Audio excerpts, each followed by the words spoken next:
Bonjour, nous sommes l'équipe 14 et aujourd'hui nous allons vous présenter le rapport d'état d'avancement du projet de plateforme d'assistance à distance.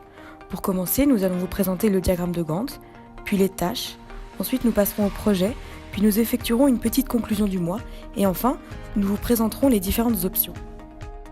Pour commencer la présentation du diagramme de Gantt, nous pouvons dire qu'après le premier mois, les tâches 1, 2, 3, 4 et 14 sont actuellement terminées. Les tâches 5, 6, 7 et 11 sont en cours. Les tâches 3 et 4 ont pris plus de temps que nous l'avions prévu, ce qui a par ailleurs décalé le début des tâches 5, 6, 7 et donc de nous désaligner avec le plan de projet. La tâche 11 a également été décalée du plan car il nous a été demandé de libérer une des ressources. La tâche 11 n'ayant pas d'impact pour l'avancement du projet, nous avons décidé d'accorder cette demande et avons donc décalé d'une semaine le départ de cette tâche. Nous avons prévu une marge d'une semaine à partir de la tâche 9 et 10 uniquement. Cette marge prévisionnelle devrait nous permettre de rester alignés avec le plan de projet et de nous respecter les délais annoncés. Regardons maintenant en détail chaque tâche. Concernant les tâches 1 à 4, nous constatons qu'en moyenne, la qualité du travail est supérieure à nos attentes, avec jusqu'à 16% de plus pour la tâche 1. La qualité des différentes tâches en cours n'est pas représentative et ne peut donc pas encore être analysée. Nous remarquons malgré tout que leur qualité en cours de développement est maintenue autour des 100%.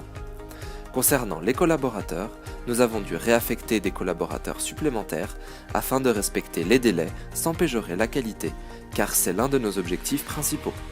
Nous avons également fait une erreur de planification concernant Jean qui a été affecté nulle part. En ce qui concerne les coûts, nous avons engendré des coûts fixes supplémentaires pour organiser des réunions avec l'ensemble des équipes afin d'apporter plus d'efficacité et de qualité. De plus, nous avons réinvesti dans la programmation IHM afin d'augmenter sa qualité future. La priorisation de la qualité et des délais nous a contraints de dépasser nos prévisions. Une mauvaise gestion du personnel non affecté est également la cause de cette augmentation. Cependant, nous avons pris conscience de nos erreurs et nous avons pu les corriger dès la semaine 3, comme nous pouvons le voir sur le graphique des indicateurs. Nous vous présentons maintenant les jauges de satisfaction, ce qui est le bilan du projet après un mois par rapport aux objectifs fixés et à nos décisions stratégiques. Concernant les objectifs stratégiques annoncés, nous avions privilégié la qualité et satisfaction des utilisateurs et nous sommes restés avec ces objectifs lors de nos décisions, ce qui se remarque.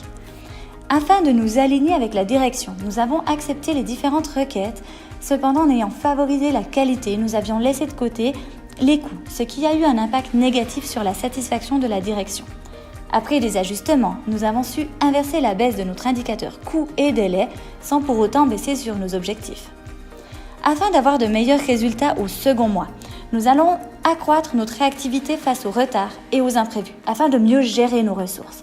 Nous prendrons également plus de précautions sur les délais. Nous allons aussi, comme précédemment expliqué, continuer le suivi des équipes avec des réunions afin de contrôler l'avancée et éviter des problèmes plus tard. Nous ne voulons pas négliger complètement le facteur coût car nous souhaitons suivre nos engagements. Cependant, pour l'accomplissement de nos objectifs stratégiques, nous devrons faire des concessions. Au vu de l'avancement du projet et de l'alignement avec les objectifs stratégiques, nous avons planifié 3 scénarios. Première option, selon nos premières projections, le budget devrait se stabiliser à 220 000 tout en maintenant les délais annoncés. En effet, nous avons anticipé une semaine supplémentaire pour les tâches 9 et 10 qui n'ont pas encore commencé. Augmenter le budget à 220 000 aura donc pour conséquence de pouvoir maintenir voire augmenter la satisfaction des utilisateurs tout en maintenant les délais de livraison. Seconde option, afin d'avoir un scénario catastrophe, nous proposons une marge supplémentaire sur nos projections de budget de l'augmenter à 230 000. De plus, en voyant les imprévus du premier mois, il faudra planifier une semaine supplémentaire sur les délais de livraison. Cela aura pour effet d'assurer la satisfaction utilisateur et la qualité du projet avant de respecter nos objectifs sur le plan du projet.